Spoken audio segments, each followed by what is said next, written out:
Karl Marx talks all about alienation and capitalism in his article that we read in class. Karl Marx is an advocate for political and economic autonomy. He wants democratic socialism all throughout society, for everybody to live by self-legislation, for everybody to own their own means of production, he says that the only way that society can be free is if no capitalism is present. To support his argument, Marx lays out a list of types of alienation displayed in society. His first type being alienating from our labor. He says that most jobs aren't who people are, but just what they do, and everybody is an alien from their own work. Who they really are and what they do day to day are completely separate, and there's no relationship between the two.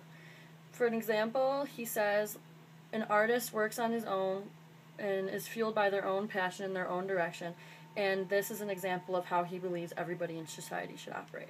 The second in the list of alienation types is alienation from the product of our labor. He says that nobody is passionate about what he or she creates, and so they're forced into the people that they are, and it's not really who they are. They're only satisfying the needs of others. They find work, not a job. The third on the list of types of alienation is alienation from the power of man. This means that we construct the forces in society, and then we can't control those forces. Lastly, he says that we are alienated from human nature. We are alienated from our ability to think rationally, behave autonomously, and create our own means of living.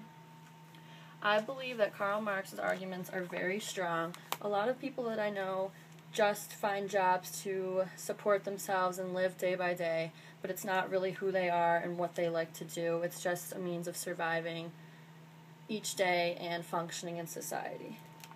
I also agree with his argument that we only make decisions based on what's socially acceptable and not what we actually believe and what we're passionate about and what we really want. We only do things according to how society is laid out and what is allowed. And lastly, I agree